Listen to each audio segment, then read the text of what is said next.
के अंदर जाकर सच्चाई का पता लगा लिया। जो योद्धा युद्ध में लड़ रहा था, वह असल में राजा नहीं, बल्कि रानी चंद्रावती थी। यह खबर मिलते ही राव मालदेव ने एक कुटिल योजना बनाई। उसने चंद्रगढ़ के एक मंत्री को रानी चंद्रावती की वीरता एक ऐतिहासिक कहानी।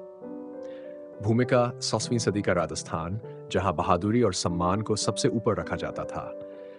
इसी धरती पर चंद्रगढ़ नाम का एक छोटा लेकिन समृद्ध राज्य था, जिसकी रानी चंद्रावती अपनी बुद्धिमानी, साहस और त्याग के लिए प्रसिद्ध थी। उनके पति राजा वीरेंद्र सिंह एक निडर योद्धा थे, जिन्होंने कई युद्धों में विजय प्राप्त की थी। लेकिन उनकी असली परीक्षा तब हुई जब पड़ोसी राज्य के क्रूर शासक राव मालदेव ने चंद्रगढ़ पर आक्रमण करने की योजना बनाई। पहला दृश्य, चंद्रगढ़ का वैभव और रानी चंद्रावती का परिचय। चंद्रगढ़ की गगनचुंबी दीवारें और विशाल महल सूरज की किरणों से दमक रहे थे।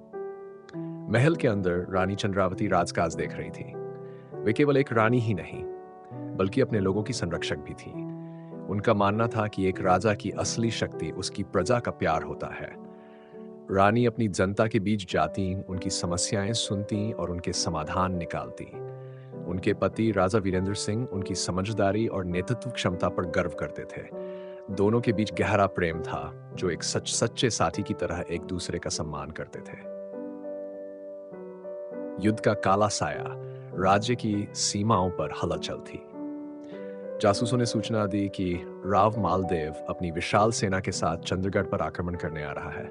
उसकी नजर न सिर्फ राज्य की संपत्ति पर थी, बल्कि वह चंद्रगढ़ को पूरी तरह अपने अधीन करना चाहता था। राजा वीरेंद्र सिंह ने तुरंत अपनी सेना तैयार की और युद्ध की घोषणा कर दी। किले के दरवाजे बंद कर दिए गए। सैनिक युद्ध के लिए कमर कस चुके थे। लेकिन यह लड़ाई आसान नहीं थी। राव मालदेव की सेना संख्या में बहुत बड़ी थी। तीसरा दृश्य, युद्ध का आरंभ और राजा का घायल होना। युद्ध शुरू हुआ। तलवारों की जंकार, घोड़ों की टापें और युद्ध घोष से पूरा मैदान गूंज उठा। राजा वीरेंद्र सिंह दुश्मनों का डटकर सामना कर रहे थे, लेकिन तभी एक छल से उन पर घातक वार किया गया। वे बुरी तरह घायल होकर गिर पड़े। यह देखकर चंद्रगढ़ की सेना का मनोबल टूटने लगा। राजमहल में खबर पहुंची, राजा घायल है और दुश्मन किले के द्वार तक पहुंच चुके हैं। दरबार में सन्नाटा छा गया। सेनापति बोले, अब हम हार गए रानी साहिबा। दुश्मन की सेना बहुत बड़ी है और हमारे राजा अब लड़ने की स्थिति में नहीं है। लेकिन रानी चंद्रावती ने हार मानने से इनकार कर दिया। उन्होंने अपने पति की तलवार उठाई, योद्धाओं का कवच पहना और युद्ध के मैदान में उतरने का निर्णय लिया। चौथा दृश्य, रानी का युद्ध में उतरना। रात के अंधेरे में रानी ने अपनी पहचान छिपाकर सेना का नेतृत्व संभाल लिया।